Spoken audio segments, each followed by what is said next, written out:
So what is your favorite thing about McNair?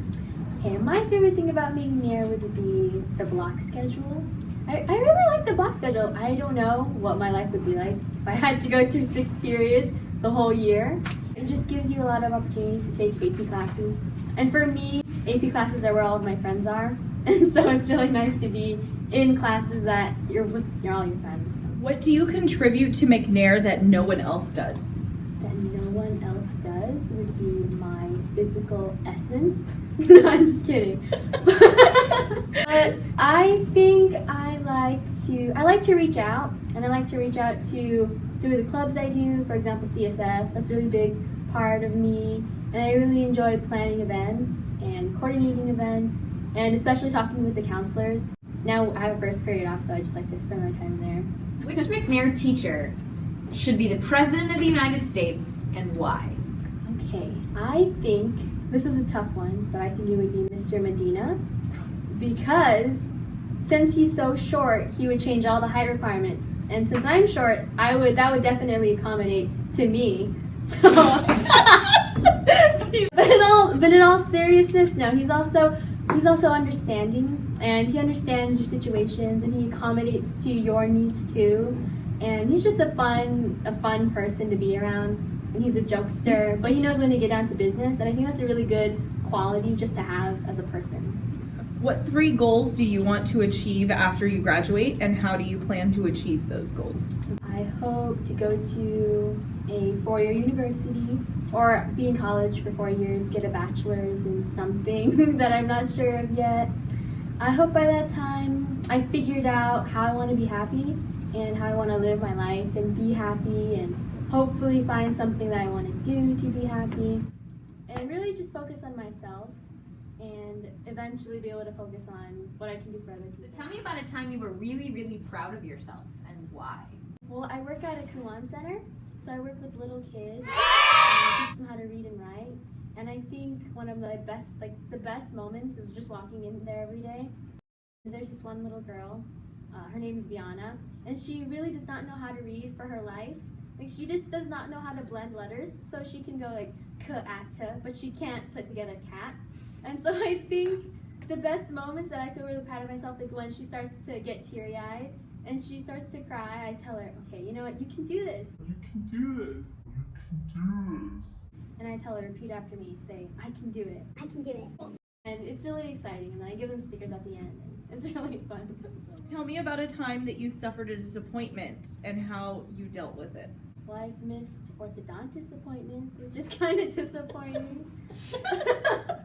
But let's see, a disappointment. I didn't think about this one very well, so hopefully this one isn't on tape. Okay. So who is your role model and why? Let's see, my role model would be my older sister Judy. She went here, and hopefully she sees this, hey. But yeah, she lives her life passionately, and she goes through and she tells me, even though we have some of the same quirks and the same mannerisms, she's still her own person, and that's what I really admire about her. It's that she doesn't really care or take account what other people think, because in the end, she just does her own thing, and she's good at it, and it's really exciting to see. And she lives at home with us again, so hi Judy.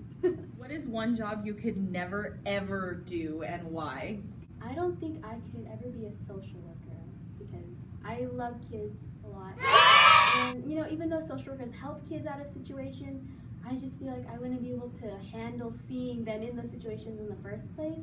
And especially because I know I can't help all of them. And so I think that would definitely take a toll if I couldn't, you know, help just one or whatever. What fact about you surprises people the most and why? When I was in 7th and 8th grade, I had a lot of stuffed animals, and one year for my birthday, none of my friends said happy birthday to me, and so I threw a birthday party for myself with my stuffed animals. And yeah, it's kind of dorky, and I have pictures of it. But Tell me about your best friend and what makes them so special.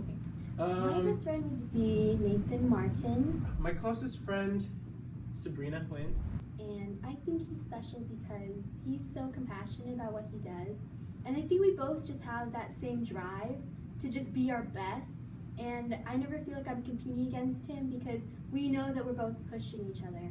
And he understands my quirks, and we have similar interests. And it's just really that, the compassion that really makes him compatible. And I really enjoy talking to him. Pretend you won the lottery. What would you do with your first million and why? Okay. Earlier I said that I would invest my first million to get a second million.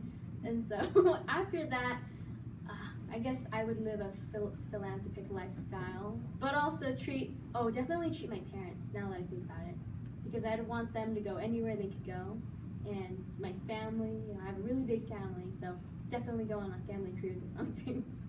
If you were the ruler of your own country, what would be the first law you would introduce and why? I would make teachers be so highly valued, and I would give them a considerable more pay. Yeah. Yes,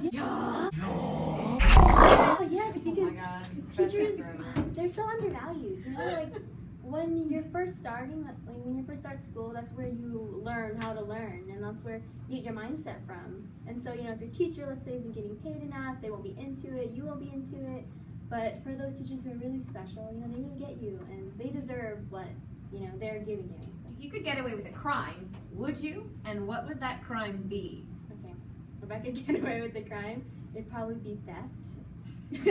Just so that I wouldn't have to pay for things. Right? If I could walk out with like a plasma screen TV and no one would notice, or just nice things like kitchen appliances. Like I like to bake, and if I could get my hands on one of those big KitchenAid mixers, that would be nice. That is my dream. Yeah. What single message would you send to an advanced alien species and why? Okay, first I would give an apology, but I would tell them, we're doing the best we can. I'm sure everyone makes mistakes, so hopefully they're not as superior as we might think they are. Pretend you're walking home and you are bit by a supernatural being. Would you want to turn into a vampire or a werewolf, and why? I would have to choose vampire because I'd want somewhat control over what I'm turning into, plus longevity, and so I could go through my whole life, witnessing different things happening. So definitely a vampire. All right. Awesome. Thank you. Thank you. Take that back.